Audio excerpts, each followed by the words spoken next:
Guys, Chris back with another top-down review, and today we're going to be talking about Pacific Rim Uprising.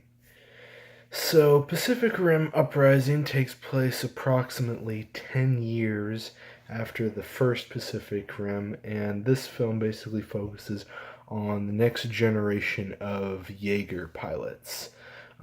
Essentially, there are no more breaches where the kaiju can come out of, but that sort of starts again with the initiation of this Jaeger program. Essentially, what they want to do is they want to control Jaegers in a form of having Jaegers be piloted by a remote person far off in a certain part of the world and not being sent to battle. So instead of using the whole system of having two people pilot a Jaeger pilot or three people pilot a Jaeger pilot, it would just be one single person piloting a Jaeger pilot in the form of a drone in an effort to save human lives.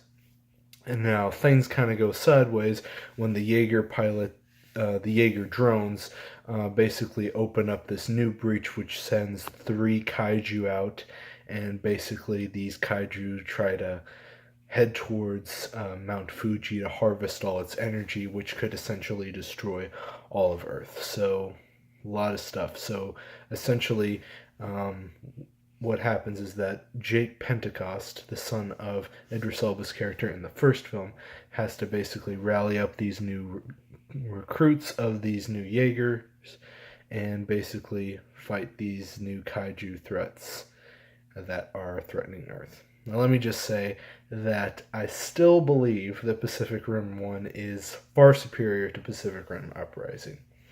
You can't really say that Pacific Uprising really expands the universe of Pacific Rim because it really doesn't, for the most part. All it really does is that it adds new characters and it just moves the series in a pretty familiar direction for the most part.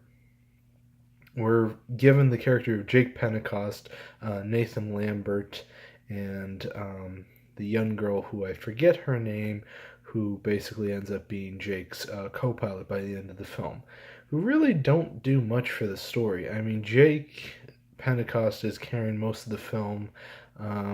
Nate Lambert is kind of your supporting character who doesn't really do much for the film either. For most of the part, the film is pretty average. It's not a terrible movie, but it doesn't really do anything to expand the universe like the first film did.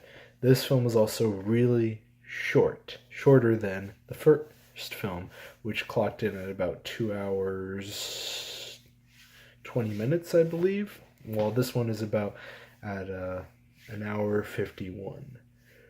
So the thing with Pacific Rim Uprising, I don't want to say it's a bad movie. It's just it doesn't bring anything new to the table. I mean, you've basically seen this story before.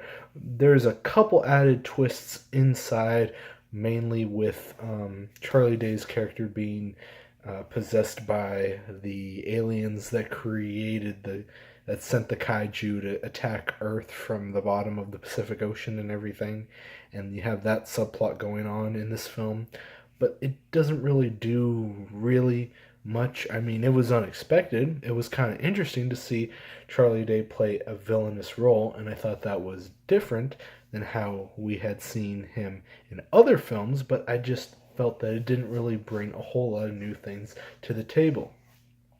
If should Pacific Rim 3 happen, then I think one thing that they should focus on going forward is just expanding the universe, because for the most part, the one thing that this movie did, if anything, was that it improved on the fight sequences, and it introduced a central bad guy, which I'm assuming will be Charlie Day from this point on as we go forward into the Pacific Rim franchise. But taking that all into account, I did enjoy the movie. I still think Pacific Rim 1 is clearly superior, but I do think it's worth watching. If you enjoy the first Pacific Rim, then you will enjoy this movie. Just note that there probably won't be a whole lot of new stuff brought to the table except updated fight sequences and a handful of characters that can be interesting as the story progresses. But that are my thoughts on Pacific Rim Uprising. I want to know what you guys think about it. Please let me know. And please leave a comment down below what you thought about Pacific Rim Uprising. If you hate it, whether or not you think Pacific Rim is clearly better, and where you think they should take the series going forward into Pacific Rim 3. Please look at my other previous videos for Love, Simon, Annihilation, and my last Walking Dead review video that I did, episode 12 of season 8, The Key.